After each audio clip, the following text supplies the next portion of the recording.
Selamat sore, shalom ibu-ibu yang dikasih Tuhan, apa kabarnya? Ibu-ibu yang dikasih Tuhan, kita bersyukur kita kembali di Jumat sore ini. Kita kembali mau memuji Tuhan, menyembah Tuhan. Dan biarlah kerinduan kita ini tetap ada di hati kita, meskipun kita masih bersekutu melalui online. Ibu-ibu yang dikasih Tuhan, mari kita memulai persekutuan kita pada sore hari ini. Mari kita memuji Tuhan, mari kita menyembah Tuhan, menyembah namanya yang kudus.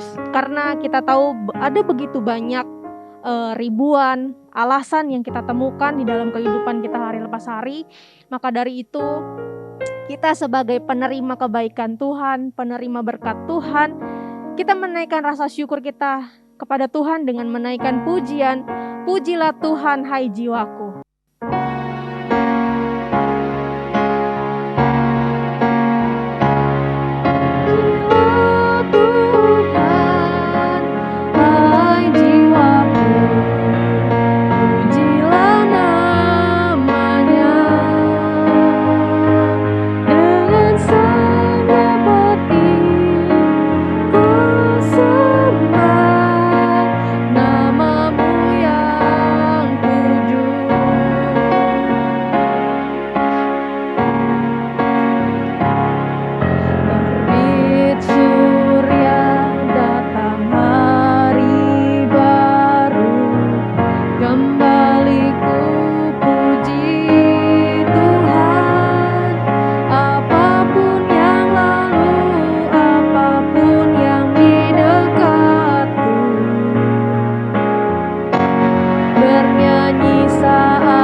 Ibu-ibu yang dikasih Tuhan, mari kita bersatu di dalam doa. Tuhan, kami bersyukur untuk kasih setia Tuhan, pemeliharaan Tuhan dalam hidup kami. Dan pada hari ini Tuhan, sore hari ini kami memiliki kerinduan untuk beribadah di hadirat-Mu Tuhan. Tolong setiap pribadi kami yang mengikuti ibadah ini, kami diberikan konsentrasi Tuhan, diberikan juga sukacita untuk memuji Tuhan, dan bahkan nanti kami akan bersama merenungkan kebenaran firman Tuhan. Tuhan, mohon tolong setiap kami, ibu-ibu komisi wanita yang mengikuti ibadah sore hari ini, biarlah mereka boleh datang dengan penuh sukacita untuk memuji Tuhan. Terima kasih Tuhan, inilah doa kami hanya di dalam nama Tuhan Yesus. Kami berdoa dan bersyukur. Amin. Ibu-ibu yang diberkati Tuhan, dalam satu renungan yang saya baca, ada kutipan seperti ini. Bagikanlah berkat Tuhan, karena tidak akan pernah habis orang yang membutuhkannya. Saya ulangi sekali lagi. Bagikanlah berkat Tuhan, karena tidak akan pernah habis orang yang membutuhkannya. Ibu-ibu yang diberkati Tuhan, jadi panggilan hidup kita ini sebagai orang percaya adalah menjadi berkat.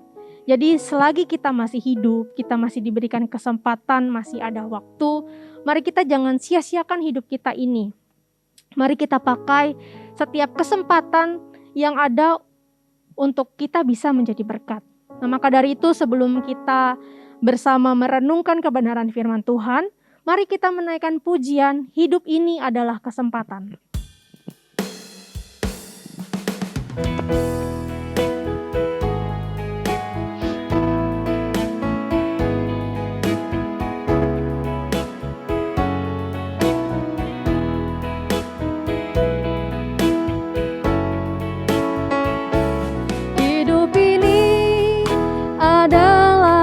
Kesempatan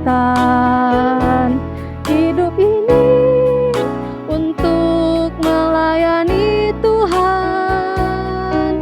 Jangan sia-siakan waktu yang Tuhan beri. Hidup ini harus jadi berkat. Kita katakan hidup ini adalah kesempatan. Hidup ini untuk melayani Tuhan. Jangan sia-siakan waktu yang Tuhan beri. Hidup ini harus jadi berkat. Oh Tuhan, pakailah hidupku selagi aku masih kuat. Bila saatnya nanti ku tak berdaya lagi, hidup ini sudah jadi berkat. Oh Tuhan, oh Tuhan, pakailah hidupku selagi aku masih kuat. Bila saatnya nanti ku tak berdaya lagi, hidup ini sudah jadi berkat.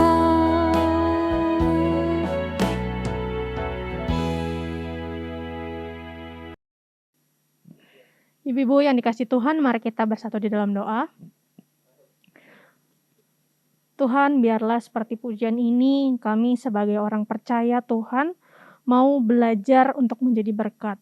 Tuhan, biarlah perenungan kami pada sore hari ini boleh mengingatkan kami dan mengajarkan kami Tuhan, bagaimana seharusnya kehidupan orang percaya dalam kami menjalaninya di dalam kehidupan hari lepas hari.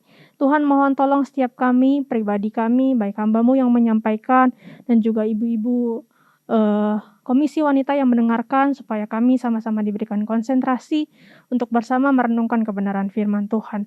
Terima kasih Tuhan. Inilah doa kami, hanya di dalam nama Tuhan Yesus kami berdoa dan bersyukur. Amin. Ibu-ibu yang diberkati Tuhan, izinkan saya bertanya gitu ya. Izinkan saya bertanya terlebih dahulu. Ibu-ibu, kalau misalnya ibu-ibu gitu ya ditanya, apa sih yang dicari orang dalam kehidupan ini? Apa sih yang dicari orang dalam kehidupan ini? Nah, ibu-ibu bisa menjawabnya di rumah. Dan kalau saya melihat gitu ya, kalau saya yang ditanyakan juga gitu, kemungkinan kebanyakan orang akan menjawab, mereka akan mencari kebahagiaan. Mereka akan mencari kenyamanan hidup. Mereka akan mencari mungkin ketenaran gitu ya, anak-anak muda melalui YouTube dan lain-lainnya. Dan bisa saya simpulkan gitu ya, dari mencari kebahagiaan, mencari kenyamanan hidup, mencari ketenaran, jika saya simpulkan semuanya itu, hal ini nih berujung kepada uang. Ada sesuatu yang mereka cari di balik itu, yaitu uang. Orang akan kerja mati-matian untuk mendapatkan uang. Nah, dari uang itu mereka bisa merasa nyaman gitu, karena memiliki mungkin tabungan, memiliki penghasilan yang tetap. Ada juga orang bekerja mati-matian untuk bisa memiliki uang, untuk bisa menikmati hidup gitu ya. Kerja supaya bisa liburan kemana, kerja supaya mungkin punya rumah yang mewah nantinya begitu. Nah, ibu-ibu yang diberkati Tuhan, kebanyakan orang atau orang pada umumnya akan berpikir seperti itu. Bahkan ada lagunya gitu ya. Apa yang dicari orang? Uang gitu kan. Lalu yang menjadi pertanyaan itu kan orang pada umumnya. Nah, kalau orang Kristen itu bagaimana? Apa sih yang harus dicari orang Kristen di dalam kehidupan ini? Nah, mari ibu-ibu pada sore hari ini bersama kita merenungkan satu kebenaran firman Tuhan. Kita buka Alkitab kita di dalam Kisah Para Rasul pasalnya yang ke-16. Kisah Para Rasul pasalnya yang ke-16, ayatnya yang ke-13 hingga ayatnya yang ke-15. Kita bacanya secara bersama-sama ya ibu-ibu ya. Ibu membacakan dari rumah, saya akan menuntun dari sini. Kisah Para Rasul 16 ayat 13 hingga ayatnya yang ke-15. Perikop ini diberi judul Paulus di Filipi. Pada hari Sabat, kami keluar pintu gerbang kota. Kami menyusur tepi sungai dan menemukan tempat sembahyang Yahudi yang sudah kami duga ada di situ. Setelah duduk, kami berbicara kepada perempuan-perempuan yang ada berkumpul di situ.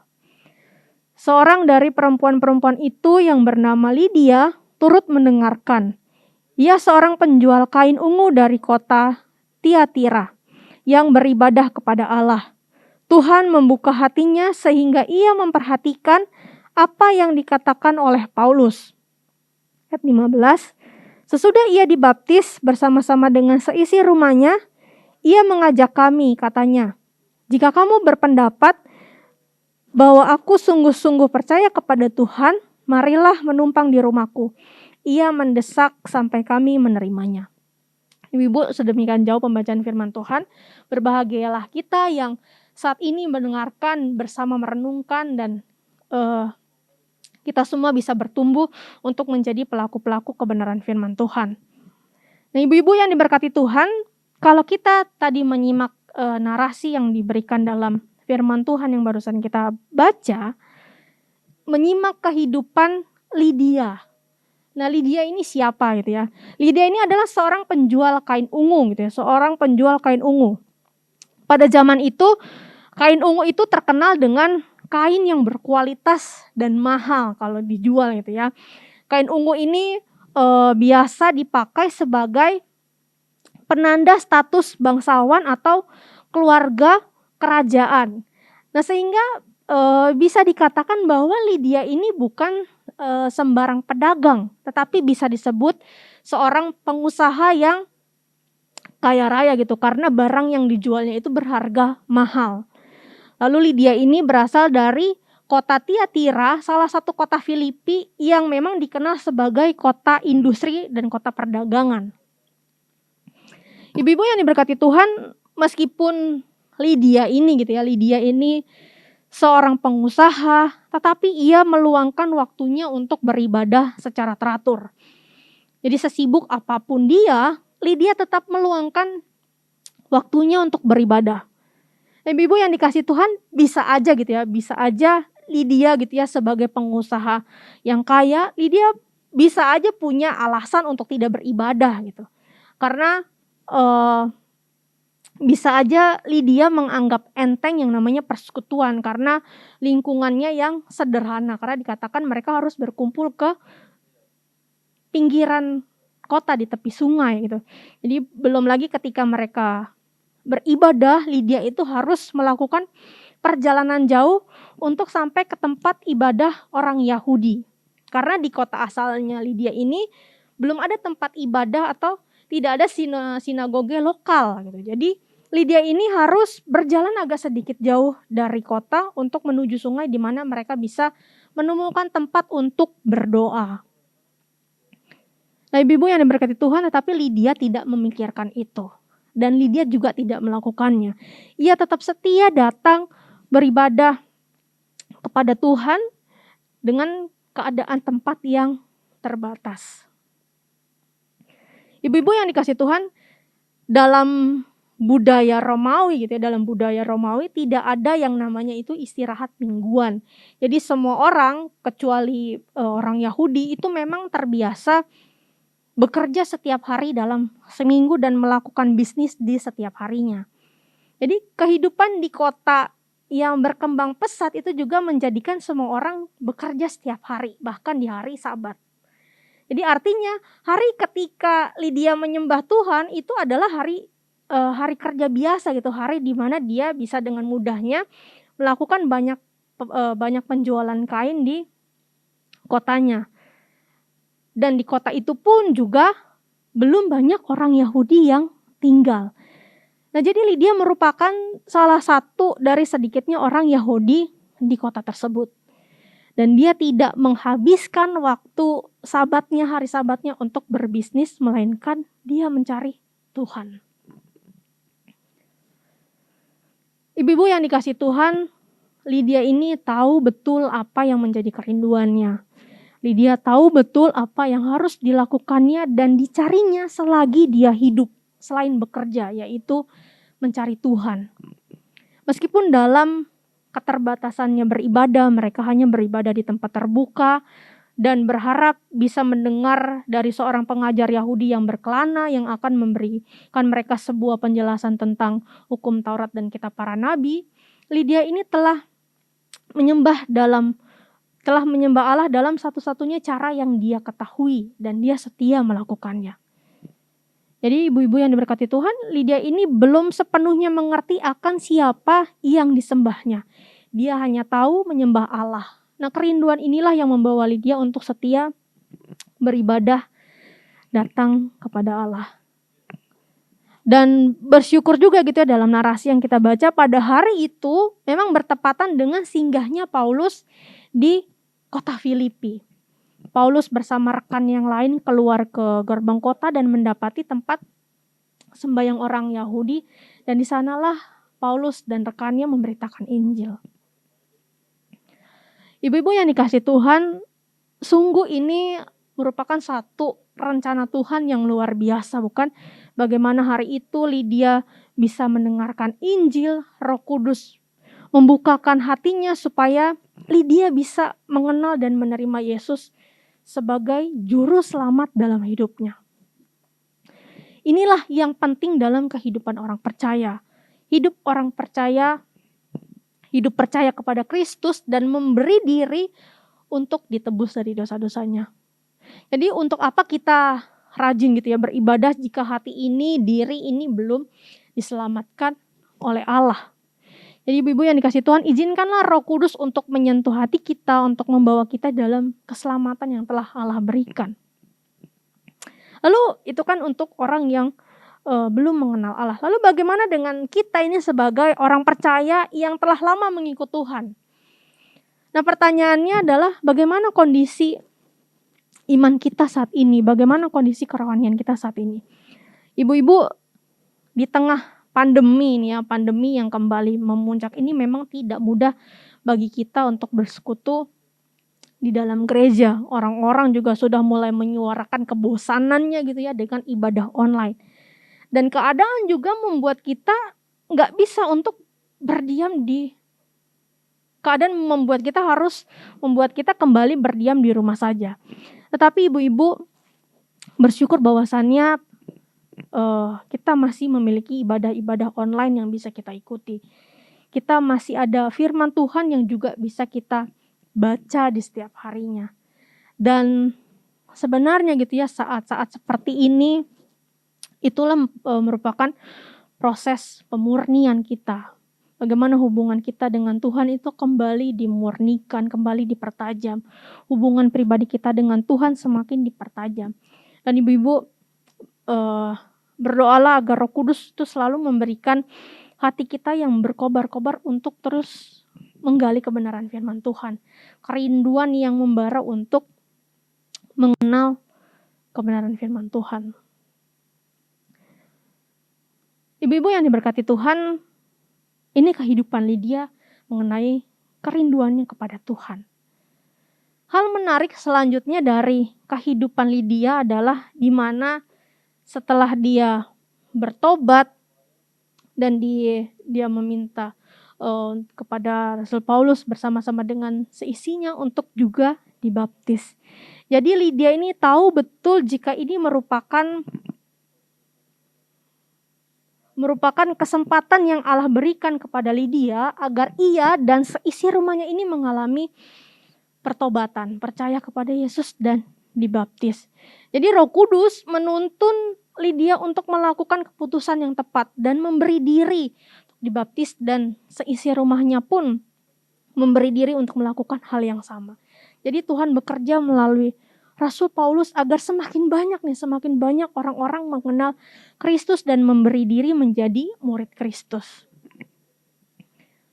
Ibu-ibu yang dikasihi Tuhan, perubahan hidup Lydia pun ini dapat kita lihat ketika dia ini memiliki hasrat untuk melayani sesama orang percaya. Dalam ayat yang barusan kita saja baca, dia mengatakan ia membuka rumahnya. Dia membuka rumahnya sebagai satu bentuk dukungan pekerjaan dari Paulus dan rekan-rekannya, yaitu memberitakan Injil. Jadi Lydia mengundang mereka untuk tinggal di rumahnya. Jadi Lydia ini tahu bahwa pelayanan seorang rasul itu kan tidak bisa membuat mereka untuk stay lama di satu tempat, harus berpindah. Maka Lydia mengajak mereka untuk tinggal di rumahnya. Dan ibu-ibu, coba kita kembali buka Alkitab kita di tadi Kisah Para Rasul 16, kita baca di ayat yang ke-40. Kisah Para Rasul 16 ayatnya 40.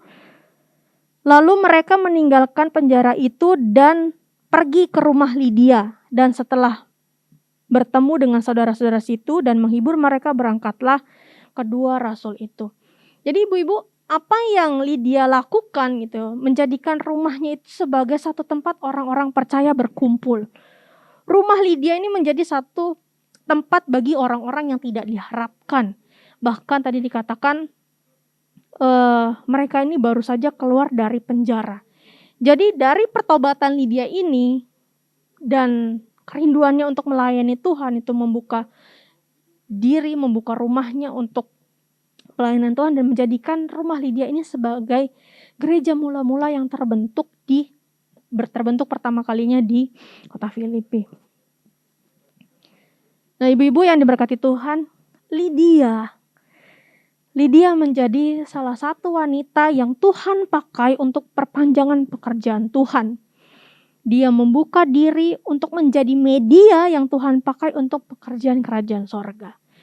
Dia paham betul bagaimana seharusnya orang percaya bertindak dalam merefleksikan kebenaran Tuhan di kehidupan seharinya. Jadi ibu-ibu yang dikasihi Tuhan, ketika kita sekarang merenungkan kebenaran firman Tuhan, kita juga harus mengingat kenapa Lydia bisa seperti ini gitu ya. Lydia pasti bisa melakukan banyak hal selain membuka rumahnya tadi. Ada satu alasan mengapa Lydia ini melakukan hal ini, yang pasti karena dia tahu dia ingin merefleksikan kebenaran firman Tuhan setiap harinya, dan juga karena dia bersyukur mendapat kesempatan untuk bisa mengenal Tuhan, dan bersyukur mendapat kesempatan untuk bisa menjadi berkat.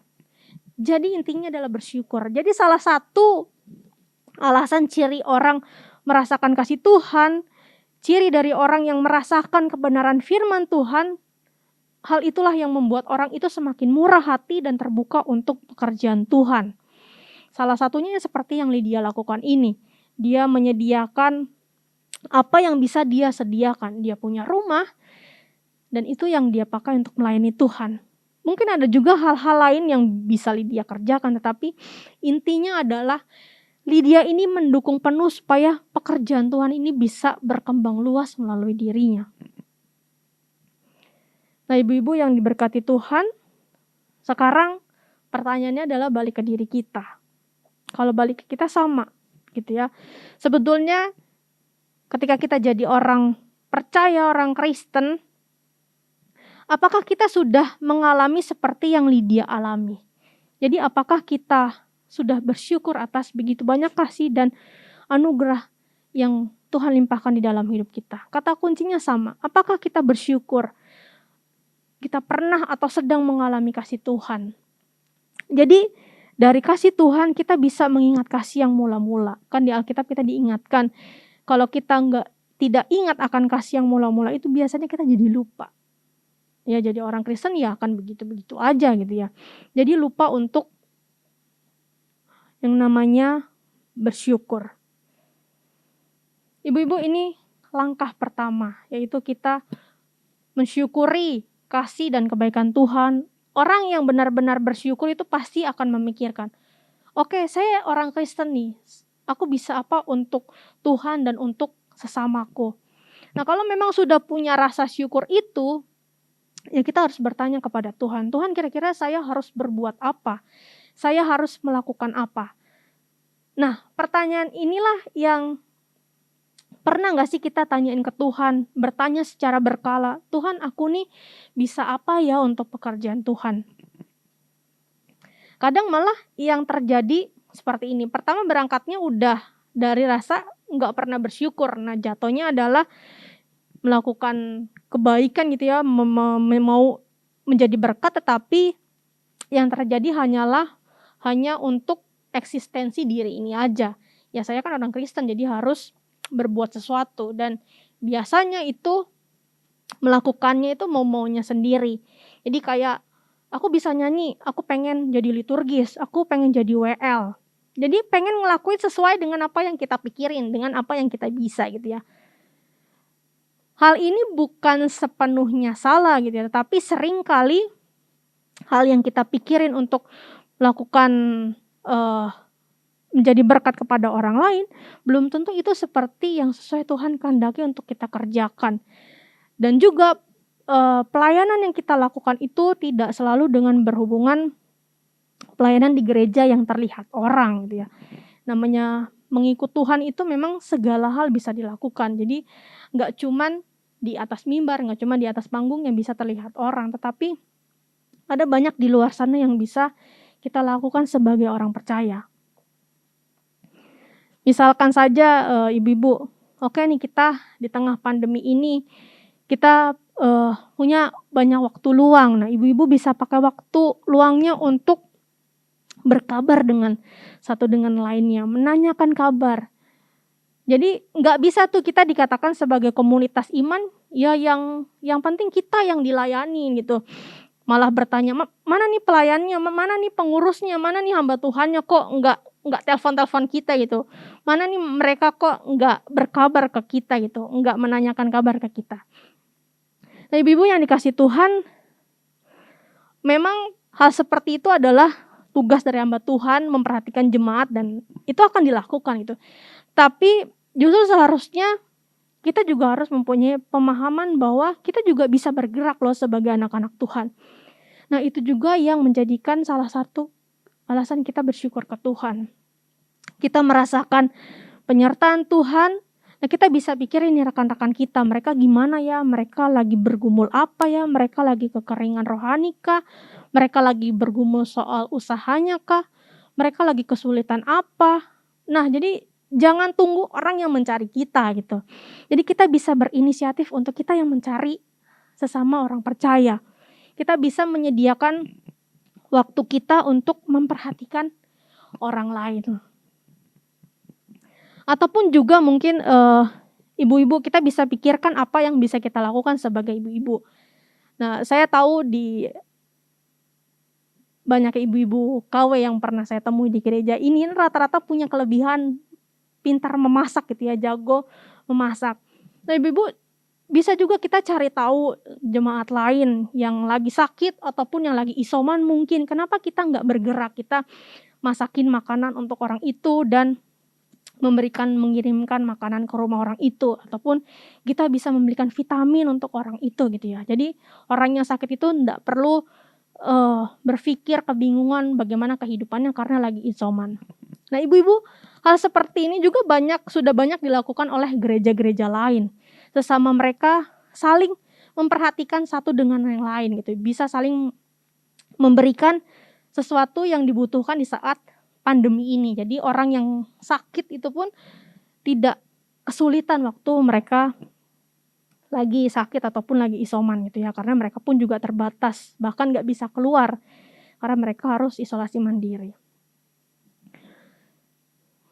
Jadi ibu-ibu yang dikasih Tuhan, sekarang tugas kita adalah untuk berpikir, mencari, bahkan kita bertanya ke Tuhan, kita ini bisa ngelakuin apa untuk pekerjaan Tuhan di tengah pandemi yang kembali memuncak ini. Ada banyak hal yang bisa kita lakukan. Kalau kita bertanya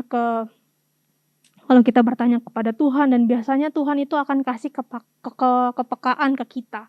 Bisa kadang-kadang tiba-tiba kita keingat si ibu A, keingat si ibu B. Nah, bisa jadi itu tanda dari Tuhan untuk kita bisa ngontek orang itu dan tanya bagaimana kabarnya. Bisa jadi itu tanda yang Tuhan kasih ke kita bahwa orang itu ternyata sedang mengalami pergumulan dan dia butuh ditolong oleh sesama orang percaya. Ibu-ibu yang diberkati Tuhan, ketika saya merenungkan kebenaran firman Tuhan ini, saya teringat akan khotbah saya beberapa minggu lalu di ibadah umum yang mengatakan gereja adalah sebagai komunitas iman.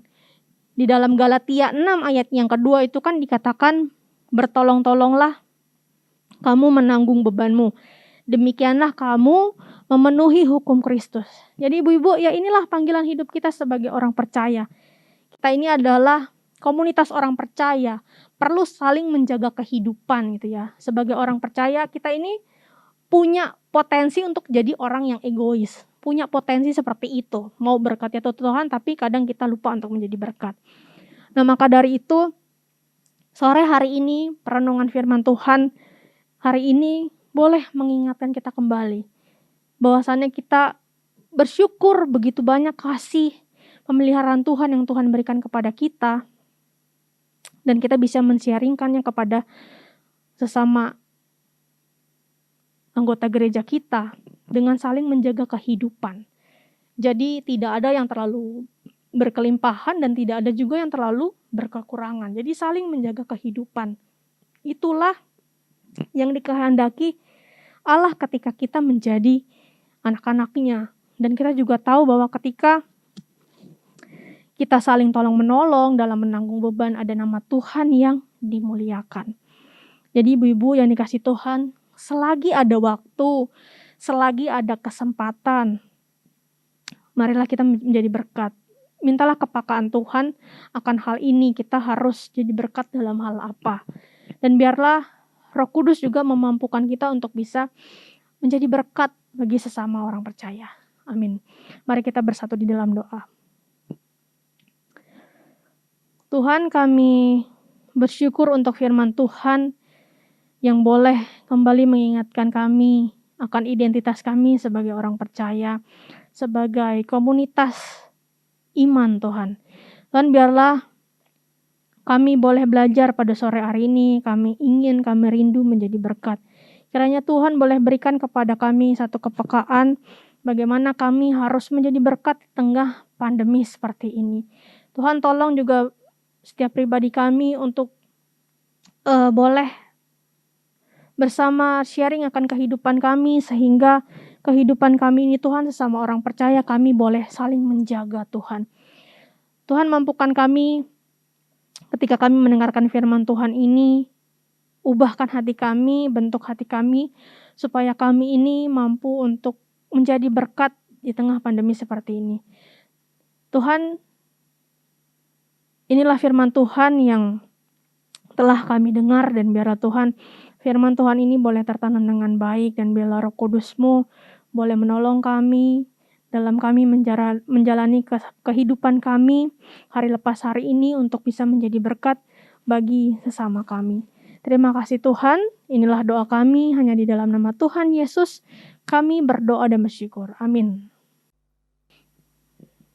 Ibu-ibu yang diberkati Tuhan, yang dikasihi Tuhan, sebentar kita akan memberikan persembahan kepada Tuhan. Biarlah persembahan ini kita berikan itu sebagai rasa wujud cinta kasih kita kepada Tuhan, sebagai wujud rasa syukur kita kepada Tuhan. Ibu-ibu, seperti biasa persembahan dapat ditransfer ke rekening yang tertera di layar televisi atau layar handphone ibu-ibu sekalian, dan juga atau bisa juga dikumpulkan kemudian nanti bisa diberikan kepada hamba Tuhan di jam kantor untuk diserahkan ke Komisi Wanita. Mari sama-sama kita menaikkan pujian dari KPPK 349, Bagi Yesus Tuhanku.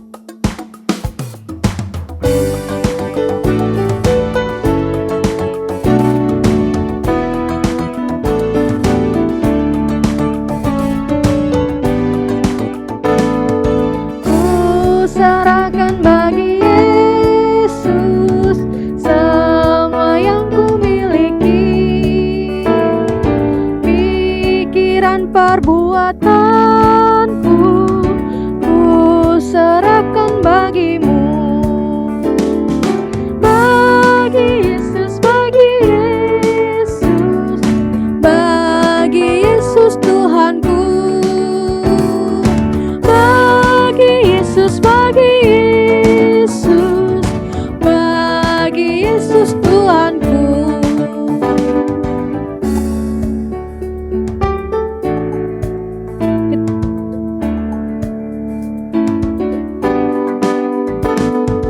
Tanganku serah bagi Yesus, tiap langkah ikutmu, dan mataku pandang Yesus, mulutku memujimu. Bagi Yesus, bagi Yesus, bagi Yesus Tuhanku. Bagi Yesus, bagi Yesus, bagi Yesus Tuhanku. Mari ibu-ibu yang dikasihi Tuhan, kita bersatu di dalam doa. Tuhan, kami bersyukur untuk begitu banyak hal yang boleh kami alami, begitu pula banyak hal yang boleh kami terima dalam hidup kami sebagai bentuk pemeliharaan Tuhan di dalam kehidupan kami. Tuhan, terima kasih atas kebaikan Tuhan, kasih Tuhan yang boleh kami terima, dan biarlah Tuhan melalui persembahan ini kami berikan bagimu sebagai rasa ungkapan syukur kami karena kami memiliki Tuhan yang begitu baik, Tuhan yang menjaga kehidupan kami. Tuhan, biarlah persembahan ini boleh dipakai untuk pekerjaan Tuhan bagi gereja ini, dan juga Engkau Tuhan boleh memberkati para ibu-ibu yang memberikan persembahan ataupun yang belum bisa. Kiranya Engkau memberkati mereka, pekerjaan mereka, usaha mereka Tuhan, dan biarlah segala kehidupan mereka, pergumulan mereka Engkau boleh berkati Tuhan. Tuhan, inilah doa kami berdoa untuk persembahan ini. Terima kasih Tuhan, hanya di dalam nama Tuhan Yesus kami berdoa dan bersyukur. Amin. Ibu-ibu, mari kita bersama-sama tunduk kepala, kita akan berdoa syafaat dan kemudian kita akan akhiri doa kita dengan doa Bapa kami. Mari kita berdoa.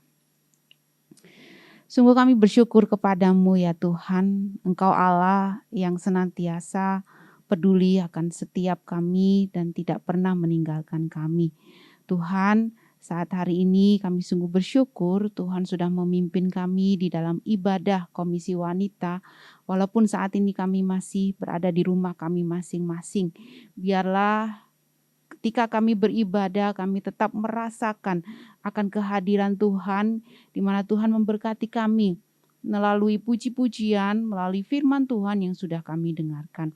Bersyukur untuk kebenaran firman Tuhan yang kembali mengingatkan kepada kami bahwa kami sebagai orang-orang percaya adalah orang-orang yang harus punya dampak, pengaruh bagi setiap pelayanan yang mana Tuhan percayakan, bahkan pengaruh itu pun boleh juga dirasakan tidak hanya kepada setiap orang-orang percaya saja, tetapi juga dirasakan kepada orang-orang yang belum percaya kepada Tuhan.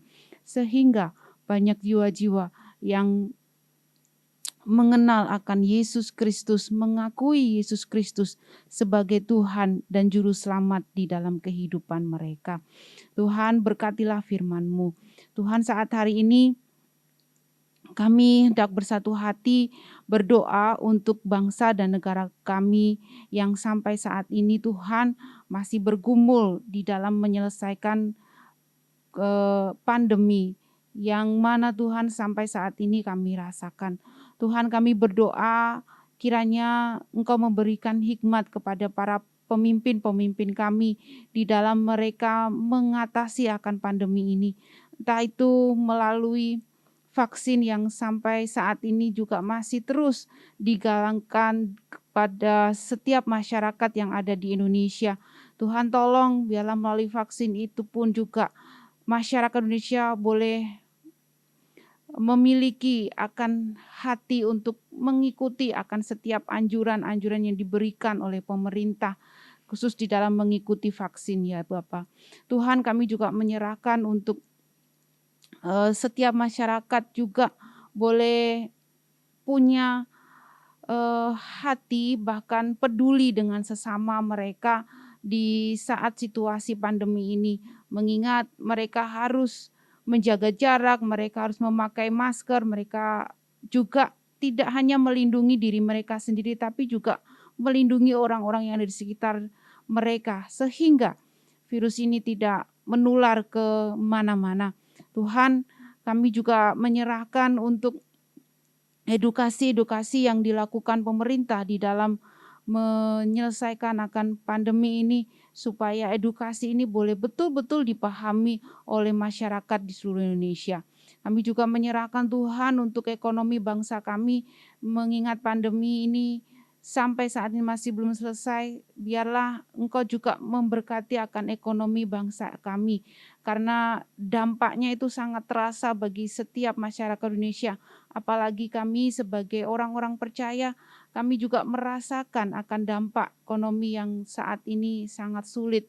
Tuhan, kami memohon hikmat bagi setiap masyarakat Indonesia dan juga seluruh orang-orang percaya untuk boleh dapat melihat, meneliti dengan baik bagaimana mereka harus berjuang untuk membangkitkan ekonomi di masa pandemi ini.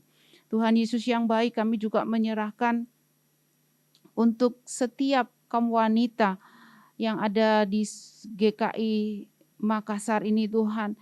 Kami berdoa untuk anggota komisi wanita dimanapun mereka berada. Tuhan, kiranya Engkau memimpin akan kehidupan mereka masing-masing. Di dalam setiap kehidupan mereka, biarlah hidup mereka menjadi anak-anak Tuhan yang bermisi dan berdampak di tengah pandemi ini Tuhan. Tuhan, berkatilah akan setiap mereka untuk mereka menghidupi akan kebenaran firman Tuhan. Engkau pimpin mereka Tuhan di dalam hari lepas hari supaya mereka dapat menjadi garam dan terang dimanapun mereka berada. Kami juga menyerahkan Tuhan untuk kerohanian mereka di dalam hal-hal yang saat ini mereka alami. Biarlah iman mereka boleh semakin teguh di dalam pengenalan akan Tuhan. Biarlah pengharapan hanya terpaut kepada Yesus Kristus sebagai Tuhan yang senantiasa memberikan akan harapan dan janji yang selalu ditepati. Dan biarlah di dalam perenungan-perenungan firman Tuhan yang Komisi Wanita lakukan, itu menjadi penguatan bagi mereka di dalam menghadapi situasi saat ini. Tuhan, kami juga menyerahkan untuk kesehatan bagi setiap anggota Komisi Wanita. Engkau memberkati kesehatan mereka Tuhan, bagi mereka yang dalam kelemahan tubuh, Tuhan jamah, Tuhan sembuhkan, agar mereka boleh dapat pulih dari sakit yang saat ini mereka derita. Tuhan, kami juga berdoa untuk mereka yang dalam usaha pekerjaan Tuhan juga memberkati. Beri hikmat Tuhan di dalam menjalankan usaha di tengah pandemi saat ini yang sulit Kami percaya bahwa tidak ada yang mustahil bagi Tuhan, baik setiap anak-anak-Mu yang senantiasa percaya kepada Engkau. Terima kasih Tuhan, terima kasih. Kami menyerahkan akan doa kami ini ke dalam tangan kasih Tuhan, di dalam nama Tuhan Yesus Kristus yang mengajarkan kami berdoa. Doa Bapa kami, saya undang kita semuanya untuk berdiri. Bapa kami yang di sorga, dikuduskanlah nama-Mu, datanglah kerajaan-Mu, jadilah kehendak-Mu di bumi seperti di sorga. Berikanlah kami pada hari ini makanan kami yang secukupnya, dan ampunilah kami akan kesalahan kami, seperti kami juga mengampuni orang yang bersalah kepada kami. Dan janganlah bawa kami ke dalam pencobaan, tetapi lepaskanlah kami daripada yang jahat. Karena Engkaulah yang empunya kerajaan dan kuasa dan kemuliaan sampai selama-lamanya. Amin. Ibadah selesai, saat teduh. Tuhan Yesus memberkati.